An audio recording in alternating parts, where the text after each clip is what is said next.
नमस्कार, न्यूज 18 मध्य प्रदेश छत्तीसगढ़ देख रहे हैं आप और मैं हूं आपके साथ अवंतिका श्रीवास्तव। बुलेटिन की शुरुआत करेंगे दिल्ली से। एक बड़ी खबर सामने आई है। पीएफआई पर केंद्र सरकार का बड़ा एक्शन देखने को मिला है। सरकार ने पीएफआई पर बैन लगा दिया है। पीएफआई को केंद्र सरकार ने गैर कानूनी संस्था घोषित कर दिया है। 5 साल के लिए पीएफआई पर बैन लगाया गया है। तो बड़ी जानकारी और इसी फैसले का इंतजार लगातार किया जा रहा था। आशंका यही थी कि बैन लगाया जा सकता है। तो आपको बता दें कि बड़ी जानकारी, ज्यादा जानकारी लेंगे सहयोगी शंकर आनंद हमारे साथ फोन लाइन पर जुड़ रहे हैं। शंकर, निश्चित ही अंदाजा था इस फैसले का कि बैन पीएफआई पर लगाया जा सकता है। देखिए, पिछले कुछ दिनों के दौरान जिस तरह से पीएफआई संस्था पर लगातार कार्रवाई हो रही थी और पीएफआई संस्था से जुड़े हुए कई लोगों के खिलाफ कार्रवाई हो रही थी, इस मामले में अब तक लगभग 150 लोगों की गिरफ्तारी देश भर में हो चुकी है। तो इतना तो स्पष्ट था कि पीएफआई के खिलाफ केंद्रीय गृह मंत्रालय के द्वारा एक बड़ा फैसला कभी भी लिया जा सकता है। और आखिरकार कल देर रात में इस मामले पर एक बड़ा फैसला लेते हुए इसे पूरे देश भर में प्रतिबंधित संस्था के तौर पर घोषित कर दिया गया है। और यूएपीए एक्ट जो है, एक कहा जा सकता है, वो यहाँ पे लगा गया। यूएपीए यानी कि किसी भी संगठन को यूएपीए के तहत प्रतिबंधित किया जाता है। तो एक तरह समझिए कि वो एक आतंकी संगठन के जैसा ही उस संगठन को आरोप लग रहे थे। तो लिहाजा उसी बात को ध्यान में रखते हुए इस संस्था के खिलाफ एक कार्रवाई की गई है। और जिस तरह से देखा जाए, 22 सितंबर को जिस तरह से देश के 15 राज्यों में सर्च ऑपरेशन को अंजाम दिया गया था, उस दिन 106 लोगों को गिरफ्तार किया गया था। और इस मामले में जिस तरह से केंद्रीय जांच एजेंसी एनआईए और ईडी के द्वारा लगातार कार्रवाई की जा रही थी, और यहां तक कि कल भी जिस तरह से तकरीबन 8 राज्यों में कार्रवाई की गई है। तो इस संस्था के खिलाफ कई इनपुट्स मिल रहे थे और इसी इनपुट के आधार पर यह कार्रवाई की गई है। और कहा जा सकता है कि अपने आप में बहुत बड़ी कार्रवाई है। 5 साल के लिए बैन किया गया है, यानी कि अब ये संस्था कोई भी चंदा या कोई विदेश से जो एफसीआरए के तहत जो फंड मिलता था वो अब नहीं मिल पाएगा। इस संस्था को अब गैर कानूनी संस्था घोषित कर दिया गया है। निश्चित तौर पे इस संस्था को बैन करने के बाद लेकिन इतना तो स्पष्ट है कि केंद्रीय गृह मंत्रालय के द्वारा एक बड़ा फैसला लिया गया है और उसके तहत पीएफआई संस्था को प्रतिबंधित कर दिया गया है। तो इस संस्था से जुड़े हुए और भी कई अन्य जो संस्थाएं हैं उसके प्रति अब क्या रुख होगा वो देखने वाली बात होगा, क्योंकि इसी पीएफआई संस्था से संबंधित कई ऐसी संस्थाएं हैं जैसे एसडीपीआई जो उसकी यूथ विंग की संस्था है, तो निश्चित तौर पे उस पर भी इसका असर पड़ेगा। और इसके साथ साथ कई जो महिला विंग है जो पीएफआई की, उस पर भी असर पड़ेगा। तो कहा जा सकता है कि केंद्रीय गृह मंत्रालय के द्वारा एक बहुत बड़ा फैसला लिया गया है और निश्चित तौर पे आज इस मामले पर कई राजनीतिक प्रतिक्रिया भी देखने को मिल सकती है। निश्चित। शंकर, आप बने रहेगा हमारे साथ। सहयोगी जितेंद्र शर्मा भी हमारे साथ जुड़ रहे हैं। जितेंद्र, लगातार एक्शन मध्य प्रदेश में भी पीएफआई के खिलाफ देखने को मिला था। कल क्या कुछ हुआ और अब आगे जब बैन लगाया गया है तो आगे के दिनों के लिए क्या कुछ संभावना? बिल्कुल, एनआईए ने लगातार सर्चिंग की है और अगर बात करें तो शाहजहानाबाद स्थित इनका जो दफ्तर है वहां पर भी ताबड़तोड़ कार्रवाई की है। और जो यहां पर पुराने पीएफआई के कार्यकर्ता रहे हैं, सदस्य रहे हैं, उनके घरों पर छापेमार कार्रवाई की गई है। तकरीबन मध्य प्रदेश की अगर बात करें तो 20 से ज्यादा ऐसे लोग हैं जिन्हें हिरासत में लिया, गिरफ्तार किया गया है। तो टोटल कुल मिलाकर अगर इनकी संख्या मानी जाए तो बड़ी संख्या हो सकती है, क्योंकि सुजालपुर और शाजापुर जिले से भी लगातार बड़ी संख्या में पीएफआई के एजेंट गिरफ्तार किए गए हैं। हालांकि एनआईए बड़ा खुलासा करेगी, मगर कह सकते हैं कि अब जब 5 साल का बैन लग चुका है तो बहुत बड़ी ये खबर रहेगी, क्योंकि यहाँ पर मध्य प्रदेश सरकार भी एक्टिव हो जाएगी और यहाँ पीएफआई के जो दफ्तर दबे छुपे चल रहे थे कहीं ना कहीं उन पर एक्शन लिया जाएगा। उनके जो मेंबर्स खुलेआम अपने स्लीपर सेल तैयार कर रहे थे उन पर एक्शन लिया जाएगा और इन सारी गतिविधियों पर कह सकते हैं एक तरह से पूरा विराम लग जाएगा। निश्चित ही। शंकर भी हमारे साथ बने हुए हैं। शंकर, एक और चीज आपसे समझना चाहूंगी, आने वाले दिनों के लिए अब क्या कुछ देखने को मिल सकता है, क्योंकि कोर्ट में पेशी की भी बात सामने आई, साथ ही एटीएस की तरफ से रिमांड भी मांगी जा सकती है। शंकर, देखिए, रिमांड लेने की प्रक्रिया तो एक स्वाभाविक सी प्रक्रिया है। जब भी किसी आरोपी को गिरफ्तार किया जाता है तो उसे 24 घंटे के अंदर में कोर्ट के अंदर पेश करना होता है। उसके बाद आगे जांच एजेंसी के द्वारा या स्थानीय पुलिस के द्वारा रिमांड मांगा जा सकता है।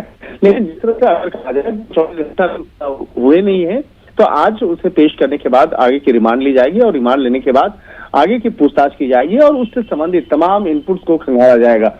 जिस तरह से देखा जाए, केंद्रीय जांच एजेंसी एनआईए के सुपरविजन में जिस तरह से मध्य प्रदेश और तमाम राज्यों में कल भी सर्च ऑपरेशन को अंजाम दिया गया था, कई लोगों को हिरासत में लिया गया, उसके बाद उसकी गिरफ्तारी की गई, तो उन तमाम मामलों पर आगे की विस्तार से पूछताछ की जा रही है।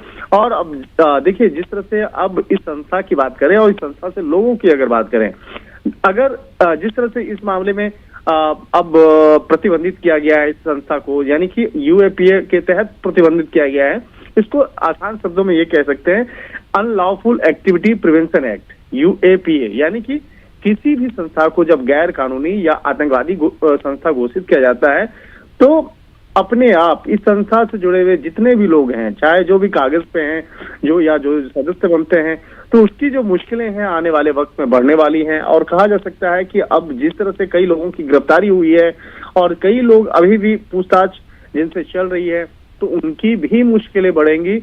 और कहा जा सकता है कि इसी तरह के संगठन जो है, पहले जिस तरह से मध्य प्रदेश, छत्तीसगढ़ में काफी एक कहा जा सकता है कि तैयार हुआ था सिमी संगठन जो है, जिसका काफी प्रभाव देखने को मिल रहा था, उसी के तर्ज पर अब जिस तरह से पीएफआई को बैन किया गया है, इसको प्रतिबंधित किया गया है, तो कहा जा सकता है कि आने वाले वक्त में कई लोगों की और भी मुश्किलें बढ़ने वाली हैं, कई और भी गिरफ्तारियां आने वाले वक्त में हो सकती है।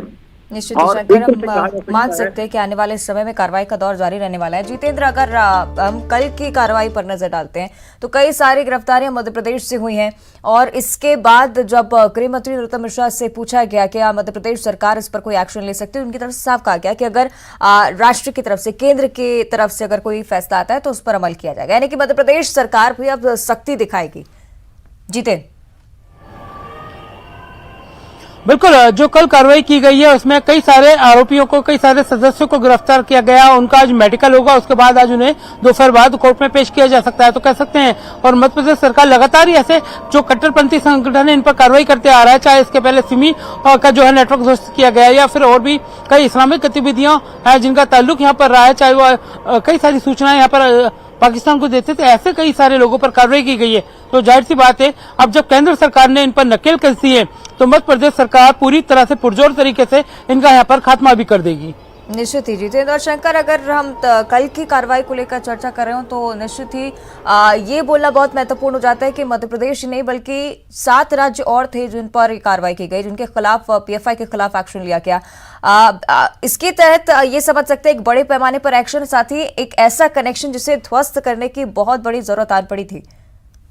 शंकर, देखिए, कल की छापेमारी की अगर बात करें तो राजधानी दिल्ली, मध्य प्रदेश, उत्तर प्रदेश, केरल, कर्नाटक, गुजरात, महाराष्ट्र में सर्च ऑपरेशन को अंजाम दिया गया था। और सर्च ऑपरेशन के दौरान में तकरीबन 250 लोगों को हिरासत में लिया गया था, अब जिसकी गिरफ्तारी की जा रही है। लेकिन कल का जो सर्च ऑपरेशन था उसमें सबसे महत्वपूर्ण बात यह था कि कई राज्यों में केंद्रीय जांच एजेंसी एनआईए और ईडी के मार्गदर्शन में इस सर्च ऑपरेशन को अंजाम दिया गया था। लेकिन जो स्थानीय पुलिस प्रशासन उस को वो गिरफ्तारी करे और गिरफ्तारी करने के बाद स्थानीय थाने में उसे पेश करे। तो ये भी एक नया पैटर्न जो है जांच एजेंसी के द्वारा देखने को मिला, जिससे कि स्थानीय कोर्ट में उस मामले पे आगे कार्रवाई हो। क्योंकि इतना तो स्पष्ट है कि यूएपीए बाद में लगाया जाएगा, तो उसके बाद अपने आप वो कार्रवाई स्वतः संज्ञान में आ जाएगी। तो एक तरह से कहा जा सकता है कि मध्य प्रदेश में जिस तरह से पीएफआई संस्था द्वारा लगातार पांव पसारने की कोशिश की जा रही थी और पांव पसारने के साथ साथ जिस तरह से एक तरह से कह सकते हैं कि देश विरोधी गतिविधियों को अंजाम देने के लिए जिस तरह से कई संगीन आरोप इस संस्था पर लग रहे थे, और उन तमाम मामलों की गंभीरता को देखते हुए ही केंद्रीय गृह मंत्रालय में लगातार बैठक हुई थी और उसी बैठक में ये फैसला लिया गया था कि सबसे पहले जितने भी संदिग्ध लोग हैं उसकी गिरफ्तारी करना है। और इसके लिए जिस तरह से एक ऑपरेशन मिडनाइट चलाया गया, ऑपरेशन मिडनाइट, ऑपरेशन ऑक्टोपस, इस वक्त में ही तमाम लोकेशन पे एक साथ पहुंच करके देश के अलग अलग राज्यों में एक साथ पहुंच करके सर्च ऑपरेशन को अंजाम दिया गया, एक साथ कार्रवाई को अंजाम देते हुए लोगों को हिरासत में लिया गया और उसके बाद में कई लोगों की गिरफ्तारियां हुई। तो एक तरह से कहा जा सकता है कि केंद्र सरकार के द्वारा ये पहले ही फैसला लिया जा चुका था कि इस तरह के ऑपरेशन उन आरोपियों के खिलाफ करना है जो देश विरोधी गतिविधियों में शामिल होते हैं। तो तमाम राज्य, चाहे मध्य प्रदेश की बात करें या दिल्ली की बात कर ले, उत्तर प्रदेश की बात करें, केरल, तमिलनाडु, कर्नाटक की बात करें, जहां पर पीएफआई काफी सक्रिय रूप से एक्टिव वहां पे होते थे, उन तमाम लोगों को के खिलाफ एक बड़ी कार्रवाई की गई है। और कहा जा सकता है कि अब जब प्रतिबंधित घोषित कर दिया गया है केंद्र सरकार के द्वारा, अब इस मामले में सरकारी जो एक लेटर जो है वो जारी कर दिया गया है। तो गैजेट नोटिफिकेशन जारी होने के बाद स्पष्ट किया है कि आने वाले वक्त में अगर कोई शख्स जिसकी भूमिका पीएफआई संस्था या पीएफआई संस्था से जुड़े हुए अन्य दूसरी जो संस्था के साथ में अगर होता है तो उसके खिलाफ यूएपीए एक्ट के तहत कार्रवाई होगी। यानी कि आने वाले वक्त में उसके खिलाफ बहुत ही कड़े धाराओं के तहत ये कार्रवाई होगी। यूएपीए एक्ट की अगर बात करें तो इसका जो सेक्शन है, धारा है 35, जिसके तहत ये प्रावधान है कि किसी भी संस्था को प्रतिबंधित किया जा सकता है। और खास तौर पर जिस तरह से यूएपीए की सेक्शन 38 के तहत किसी भी शख्स को आतंकी, जो जिसका संबंध किसी आतंकी संगठन से जुड़ा हुआ हो या किसी ऐसे संगठन से जुड़ा हो जो देश विरोधी गतिविधियों को अंजाम देते हैं, तो उसकी सजा 10 साल की कैद होती है या जुर्माना या दोनों का 10 साल की सजा और जो लगा सकता है। और इस कड़े कानून से बचने के लिए निश्चित तौर पे लोग इस संस्था से अब जुड़ने से बचेंगे। और जिस तरह से देखा जाता था कि इस संस्था में विदेश से काफी फंड आते थे, तो अब उस फंड पे भी अच्छा खासा असर पड़ेगा, क्योंकि एफसीआरए के तहत जिस तरह से फंड मंगवाया जाता था अब वो भी प्रतिबंधित करार दिया गया है। और जो भी इस संगठन से जुड़े हुए लोग होंगे या जिसकी भूमिका आने वाले वक्त में सामने आएगी, उसके खिलाफ ठोस और बड़ी कार्रवाई देखने को मिलेगा। निश्चित ही नजीर बनती है ये कार्रवाई। शंकर और जितेंद्र, अगर मध्य प्रदेश की अगर हम बात करते हैं तो यही हालात बीते दिनों हमें देखने को मिले। फंडिंग की बात कई बार सामने आई, सियासत भी काफी हुई, लेकिन निश्चित ही नजीर बनेगी ये कार्रवाई उन तमाम लोगों के लिए जो देश विरोधी गतिविधियों में संलिप्त है। जितेंद्र, बिल्कुल जाहिर सी बात है, इसके पहले अगर बात करें तो सिमी नेटवर्क जैसा फल फूल रहा था। हालांकि पीएफआई को सिमी का ही समकक्ष माना जा सकता है, क्योंकि वैसी गतिविधियां, वैसी कट्टरपंथी सोच ये लेकर चलते थे, युवाओं को बरगलाते थे, युवाओं को हथियारों की ट्रेनिंग देते थे, विदेश से फंडिंग करते थे, पाकिस्तान से इनके संपर्क है। लगातार सारे कनेक्शन इनके सिमी और जो पीएफआई इनके समतुल्य नजर आ रहे हैं। तो जैसा सिमी का शुरू हुआ है, सिमी का नेटवर्क ध्वस्त किया है, वैसे ही पीएफ का भी अब जो है नेक्सस कुचल दिया जाएगा। और इनके जो मेंबर हैं कहीं ना कहीं उनकी परेशानी बढ़ जाएगी, क्योंकि उन लोगों ने काफी फंडिंग ली है, विदेश से पैसा लिया है। इन सारे खातों की जांच की जाएगी कि आखिरकार और कितने स्लीपर सेल है, क्योंकि तकरीबन 5 से 6 हजार स्लीपर सेल मध्य प्रदेश में ही बताए जा रहे हैं। सुजालपुर और अगर बात करें तो खंडवा, खरगोन, भोपाल, उज्जैन, इंदौर, ऐसे कई जगह पर इनके स्लीपर सेल तैनात है। तो जाहिर सी बात है अब एनआईए इनकी कब्र खोदने के लिए तैयार हो चुकी है। निश्चित ही शंकर, जिस तरह से बात की जा रही थी कि बैन इसे किया जाएगा, एक तरफ जब केंद्र सरकार की तरफ से सख्त एक्शन लिया गया है तो मुझे लगता है कि तमाम जो राज्य हैं और वहां पर जो राज्य सरकारें हैं वो भी इसको लेकर अब सख्ती बरतने वाली है, ना सिर्फ पीएफआई के लिए लेकिन तमाम वो संस्थाएं जो इस तरह की गतिविधियों में संलिप्त पाई जाती हैं। शंकर,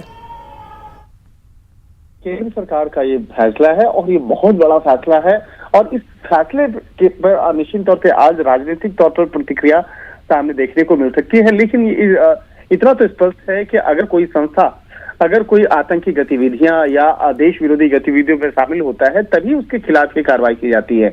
और इस मामले में जो अलग अलग एजेंसियों की रिपोर्ट आई थी, चाहे अलग अलग राज्यों की बात करें या केंद्रीय जांच एजेंसी की बात करें या केंद्रीय खुफिया विभाग आईबी की बात करें, तो उन तमाम जो इनपुट्स को खंगालने के बाद ये देखिए सारी सरकारी दस्तावेज हैं, जो तमाम इनपुट्स पिछले कई सालों से आते रहे हैं। और जिस तरह से गैर गतिविधियों में शामिल होने की जो जानकारी मिल रही थी संगठन के खिलाफ, तो उन तमाम मामलों की गंभीरता को देखते हुए ही इसे प्रतिबंधित करने का फैसला लिया गया। तो ये फैसला रातों रात नहीं हुआ है, बल्कि ये पिछले 3 साल 4 सालों के दौरान में जिस तरह से बकायदा इस संस्था से जुड़े हुए कई लोग हत्या करने में भी गुरेज नहीं करते थे। और जिस तरह से एक कहा जा सकता है कि एक विदेश से कई लोग जो थे जो बैठ करके वहां से एक तरह से कहा जा सकता है एक संचालित करते थे। तो इस तरह के आरोप जो लग रहे थे, इसी मामले को ध्यान में रखते हुए इस संस्था को गैर कानूनी यानी आतंकवादी संस्था जो है उस तौर पे उसको घोषित किया गया है। और एक तरह से कहा जा सकता है कि इस वक्त में अगर देश के अंदर की बात करें तो सिर्फ ये पीएफआई पहली संस्था नहीं है, बल्कि तकरीबन 42 ऐसी संस्था है जिसको प्रतिबंधित किया जा चुका है। और उनमें कई ऐसे संगठन हैं, बहुत सारे ऐसे खालिस्तानी संगठन हैं, बहुत सारे ऐसे आतंकी संगठन जैसे लश्कर तैयबा है, जैश ए मोहम्मद है, लिट्टे है, अलकायदा है, ऐसे 42 संगठन हैं जिसको देश में प्रतिबंधित किया जा चुका है। और ये समझा जा सकता है कि अगर जिस तरह से लिट्टे की बात करें, जैश ए मोहम्मद की बात करें, लश्कर की बात करें या खालिस्तानी संगठन की बात करें, तो अब उसी संगठन की फहरिस्त में, लिस्ट में अब पीएफआई भी आ चुका है और उसी के तहत ये कार्रवाई की गई है। तो एक तरह से कहा जा सकता है कि अब उन लोगों के लिए भी एक मैसेज है जो देश विरोधी गतिविधियों में शामिल होते हैं, उनके लिए भी एक मैसेज है कि अगर कोई ऐसी संस्था से जुड़ता है या इस तरह के गैर कानूनी हरकत को अंजाम देता है तो उसके खिलाफ भी ठोस और बड़ी कार्रवाई हो सकती है। और जैसा कि यूएपीए की सेक्शन के तहत मैं बता रहा था कि सेक्शन 38 के मुताबिक उस शख्स को जो ऐसे काम को अंजाम देता है उसके खिलाफ 10 साल की सजा या जुर्माना या ये दोनों जो सजा का प्रावधान है दोनों उसे दिया जा सकता है। तो सजा का प्रावधान को देखते हुए कहा जा सकता है कि काफी ठोस और बड़ा कानून है। और जिस तरह से केंद्र सरकार ने एक बहुत बड़ा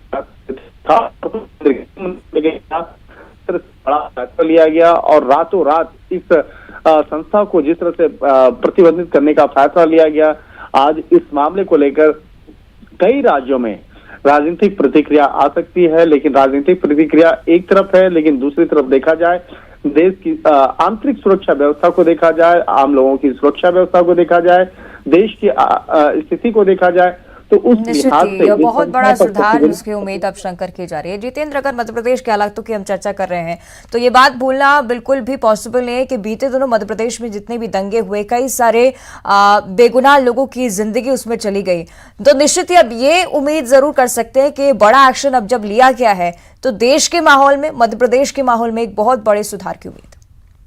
जितेंद्र, बिल्कुल, अगर बात करें तो मध्य प्रदेश के आसपास के जो छोटे कस्बे हैं कहीं ना कहीं वहां पर इनका नेटवर्क ज्यादा फैला था। अगर बात करें सुजालपुर और शाजापुर, ये इतने डेवलप्ड एरिया नहीं है, बावजूद उसके यहाँ पर एक बड़ा नेटवर्क नेक्सस काम कर रहा था। तो जाहिर सी बात है क्योंकि यहाँ पर पहले भी इस तरह की गतिविधियां नजर आई ताकि पाकिस्तानी समर्थक लोग वहां पर नजर आए। और अगर बात करें उज्जैन और इंदौर, इसके आसपास के जो इलाके हैं, शाजापुर, सुजालपुर, श्योपुर, ऐसी जगह पर अगर ये नेटवर्क फल फूल रहा है तो जाहिर सी बात है सुरक्षा एजेंसियों को भी और सोचने की जरूरत है कि आखिरकार छोटे कस्बों में कैसे ये मॉड्यूल सिस्टम पनप रहा है, किस तरह से आगे ये न्यूक्लियर सिस्टम की तरह आगे बढ़ता जा रहा है इनका संगठन। आखिरकार तो अब देर आए दुरुस्त आए, इनको हालांकि कार्रवाई करने की जरूरत है, जरूर है, मगर मध्य प्रदेश को इन्होंने अपना एक ऐसा जरिया बना रखा था, मध्य प्रदेश को सेंटर पॉइंट बना रखा था जहां पर फंडिंग भी हो रही थी, जहां पर इनके मेंबर भी बढ़ते जा रहे थे, जहां पर ये आसानी से खुले मन से काम भी कर रहे थे। निश्चित ही, और उम्मीद अब जितेंद्र यही है कि आने वाले समय में इस तरह की परिस्थितियां देखने को ना मिले। फिलहाल शुक्रिया आपका जितेंद्र, और शंकर आपका भी बहुत बहुत धन्यवाद ये पूरी जानकारी हमारे साथ साझा करने के लिए। तो पीएफआई पर सबसे बड़ा एक्शन जिसकी जानकारी आप तक पहुंचा रहे हैं, और ये देश भर से 8 अलग अलग तस्वीरें आपकी टीवी स्क्रीन पर, दिल्ली, गाजियाबाद, कर्नाटक, महाराष्ट्र, उत्तर प्रदेश, औरंगाबाद, ये तमाम वो इलाके हैं जहां पर कल पीएफआई की रेड पड़ी और अब ये बड़ा एक्शन पीएफआई के खिलाफ। और ये देखिए दो और तस्वीरें जहां कर्नाटक और उत्तर प्रदेश का भी जिक्र किया गया है, किस तरह से पीएफआई के खिलाफ एक बड़ा एक्शन एनआईए और ईडी की तरफ से ज्वाइंट ऑपरेशन जिसे माना जा रहा है, और अलग अलग तस्वीरें अलग अलग देश के हिस्सों से आपको दिखा रहे हैं, यानी कि एक बड़े पैमाने पर कार्रवाई की गई है। और अब रायपुर से इस वक्त की बड़ी खबर, सीएम भूपेश बघेल आज केरल जाने वाले हैं। राहुल गांधी के साथ पदयात्रा में शामिल होने के लिए सीएम भूपेश बघेल रवाना होंगे। भारत जोड़ो यात्रा में वो शामिल रहेंगे। पदयात्रा में शामिल होने के बाद शाम को वो वापस लौट आएंगे। तो आपको बता दें कि सीएम भूपेश बघेल पहले भी 2 बार राहुल गांधी के साथ इस पदयात्रा में शामिल हो चुके हैं। एक बार फिर से आज वो केरल के लिए रवाना होने जा रहे हैं। भारत जोड़ो यात्रा एक बड़े स्तर पर जो कि राहुल गांधी के नेतृत्व में निकाली जा रही है, इस पदयात्रा में शामिल होने के लिए एक बार फिर से सीएम भूपेश बघेल केरल पहुंचेंगे और शाम के वक्त में वापस रायपुर लौट आएंगे।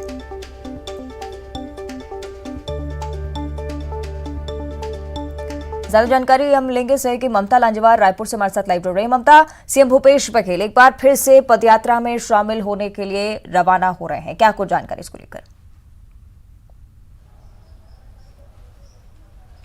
बिल्कुल, देखिए मुख्यमंत्री भूपेश बघेल आज सुबह 11 बजे रवाना होंगे, केरल जाएंगे और वहां पर 1:30 बजे केरल पहुंचेंगे और उसके बाद में वहां पर राहुल गांधी के साथ में भारत जोड़ो जो पदयात्रा है उसमें शामिल होंगे। इसके पहले भी मुख्यमंत्री भूपेश बघेल 2 बार पदयात्रा में शामिल हो चुके हैं, आज भी पदयात्रा में शामिल होंगे और उसके बाद में रात को जो है वो यहाँ पर लौट आएंगे, करीबन 8:30 बजे यहाँ पर लौट आएंगे और उसके बाद में रोड सेफ्टी मैच जो है उसमें वो देखने के लिए वो वहाँ पर जाएंगे। भारत जोड़ो पदयात्रा को लेकर अगर बात करें तो कल ही उन्होंने कहा था कि इसका असर दिखने लगा है, जिससे और जहाँ से ये पदयात्रा गुजर रही है वहाँ से लोग बड़ी संख्या में इसके साथ जुड़ रहे हैं और यही वजह है कि इसका असर बीजेपी में भी दिखाई दे रहा है। उन्होंने तंज भी कसा था, उन्होंने कहा था कि संघ प्रमुख जो है वो मस्जिद और मजार जा रहे हैं, ये इससे पता चलता है कि कई सारे कार्यक्रम में सीएम भूपेश बघेल शिरकत करेंगे। शुक्रिया आपका ममता इस पूरी जानकारी के लिए।